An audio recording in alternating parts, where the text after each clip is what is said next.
Mas eu vou falar sério, eu vou falar sobre a eleição no Rio de Janeiro que está sendo discutida nesse momento, está no intervalo a sessão no Supremo Tribunal Federal para decidir se teremos eleição direta ou indireta no Rio, né, Letícia? Você está acompanhando bem esse caso também e que bagunça, né? Porque, por enquanto, está o presidente do Tribunal de Justiça no governo do Estado. O Estado do Rio de Janeiro, se for para a LERJ fazer a eleição, que seria indireta, muito provavelmente vai ser tendenciosa na escolha, né? E a gente sabe disso pelas últimas investigações.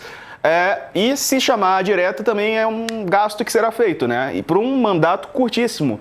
A gente está em abril, então, sei lá, seriam convocadas para quando, até quando esse governador fica no cargo, né? Até dezembro. Como é que tá essa história, Letícia?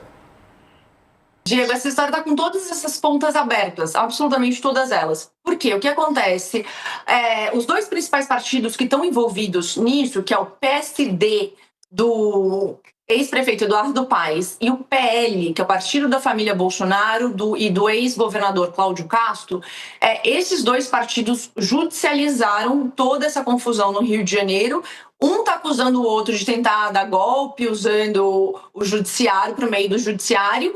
No meio disso está lá o presidente do Tribunal de Justiça, que é o número 4 na linha de sucessão do Rio. Por quê? Isso tudo tem a ver com aquela confusão do Cláudio Castro no TSE, que a gente já contou, mas só para recapitular rapidamente. O Cláudio Castro ele renunciou um dia antes do processo contra ele, que poderia cassar e deixar ele inelegível, que esse processo ia ser retomado no TSE. E ele tinha sinais de que ele ia ser condenado. Bom, como ele renunciou, ele não foi cassado, ele tem a legislação, combinando a Constituição Federal com a lei do Estado, determina que a eleição tem que ser indireta, tem que ser direta, por meio do voto popular. Convocar e vai todo mundo lá na urna num domingo votar. Bom, mas outros fatores aconteceram antes do Cláudio Castro fazer essa renúncia. Ele já estava sem o vice, que tinha saído do governo, e o número 3 dele foi preso em dezembro. O número 3, Rodrigo Bacelar, era a aposta da família Bolsonaro, do Flávio Bolsonaro, inclusive, era escolhido pelo Flávio para ser o próximo candidato ao governo do Rio de Janeiro. Pois bem, com esse desenho todo, quando o Cláudio Castro sai do governo, o TSE continua com a ação e decide que ele ficou inelegível. Aí ficou uma dúvida dentro do tribunal, e que agora os ministros estavam falando também no Supremo sobre isso, a questão da cassação, como é que tinha ficado, porque, então, para esclarecer, ele não foi cassado lá. Por que isso é importante? Porque se ele fosse cassado, a eleição seria direta, isso mesmo. E aí, no caso, como ele renuncia, seria uma eleição indireta com voto dos deputados estaduais. Enfim, o que o grupo do Flávio e do Cláudio Castro queria fazer? Dar continuidade ao poder que eles têm lá no Rio de Janeiro. Porque quando você está na frente do governo, você tem o uso da máquina do Estado, você tem cargos que você nomeia, isso tudo ajudaria, inclusive, a campanha do PL. Tudo isso está sendo colocado em discussão agora. Porque aí o PSD pega todo esse histórico e fala, olha, eles agiram assim, assim, assim, então o cara saiu um dia antes, sendo que sabia que ia ser cassado no dia seguinte. Isso daqui é fraude. Ele tentou fraudar o processo dele que estava no TSE, dizendo, eu renunciei e não fui cassado. Então, mudando essa regra já. E aí, o que os ministros vão ter que chegar a um consenso e discutir, essa discussão vai se arrastar ali no Supremo, para entender o que aconteceu exatamente, como que a maioria vê o que aconteceu no Rio de Janeiro. E aí, o presidente do Tribunal de Justiça, ele fica no cargo até quando? Vai ter eleição direta? Essa eleição seria, pelo calendário próximo, em 21 de junho, se eu não me engano. Ali é um domingo, porque o TSE tem umas datas para fazer essa eleição. Custa caro? Custa, mas mais do que custo, tem a questão de segurança da urna, Verdade. de fazer teste e tal. Enfim, tá um monte de detalhe muito que a gente ainda vai ter que esperar mesmo esse julgamento avançar. A gente não sabe o que vai ser do Rio de Janeiro daqui para o fim do ano, quem vai ser o governador, Diego. Tem que acompanhar, né, Dani? O caso lá, como a gente já falou, denota exatamente qual que é a situação do Rio, né? Em que o crime e a política estão, assim, entranhados. Sarza, publiquei essa coluna, acho que ontem. O Supremo já tem 4 votos nas contas de um ministro com o qual eu conversei, para que haja eleição para que, se considere o que Cláudio Castro fez uma manobra para burlar a justiça eleitoral, burlar o TSE, a cassação e a inelegibilidade. Sendo assim, essa manobra com o intuito de ofender ou embaraçar o efeito legal da cassação do mandato, tornaria a possibilidade de uma eleição indireta irreal, ou seja, valeria exatamente o que a lei prega para quando você tem um governador cassado a menos de 6 meses das eleições. Eleição direta, voto direto, cidadão na urna escolhendo o seu nominho.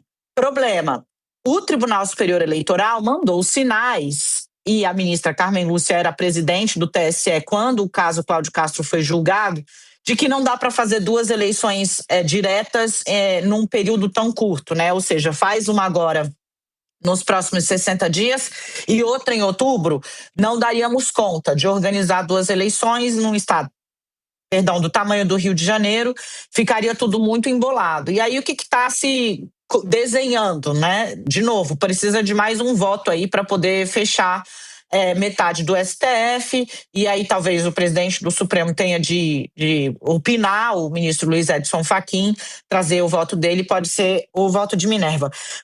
O que está se desenhando no bastidor estende o mandato do atual presidente do Tribunal de Justiça do Rio de Janeiro, desembargador, para que em outubro haja eleição direta de uma vez só, né?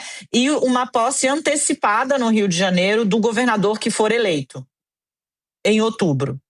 Para quê? Para minorar os efeitos dessa manobra que o Cláudio Castro, no entendimento de 4 ministros, segundo uma fonte do Supremo com a qual eu conversei, adotou para tentar burlar a justiça e os efeitos de sua cassação, de sua declaração de inelegibilidade, da perda do mandato de governador. Então, havia ali a tentativa de construir uma maioria com essa saída, né? Estende-se o mandato do desembargador que preside o Tribunal de Justiça do Rio de Janeiro, ele segura as pontas até a realização da eleição no prazo ordinário, faz-se a eleição direta, assume antecipadamente o governador escolhido pelo eleitor fluminense e vida que segue. Agora, esse é o estado da coisa no Rio de Janeiro, né? O Rio, que já tinha tido a grossíssima maioria de seus ex-governadores presos, né? Agora lida com essa situação de ausência de Estado, digamos assim, quando você simplesmente não tem governador, não tem vice, não tem presidente da LERJ, é uma coisa de maluco ali, dado o grau de contaminação entre uso da máquina pública com motivo eleitoral, com crime organizado, com investigação de corrupção, etc. e tal. O contágio foi meio generalizado e aí estamos nessa, né? Estamos vendo aí. É isso, Letícia Casado, rapidinho pra gente encerrar. Só para complementar isso só para finalizar nisso que a Dani estava falando, uma das coisas que o PL questiona tá tudo bem, mas aí se ele for ficar se o desembargador for ficar até o fim do mandato, o que a gente faz com o presidente da LERJ? Porque vai ser eleito um novo presidente na Assembleia. Então, esse novo presidente... mas que ele é o terceiro na linha sucessória. Sim, em tese, ele deveria... assumir o governo. É uma discussão jurídica e constitucional gigantesca, trabalhosa, cansativa e algo que a gente nunca viu antes, Diego. Infelizmente o Brasil não cansa de nos surpreender. Beijo, Letícia. Bom trabalho para você. Tchau, pessoal. Boa tarde. Boa tarde.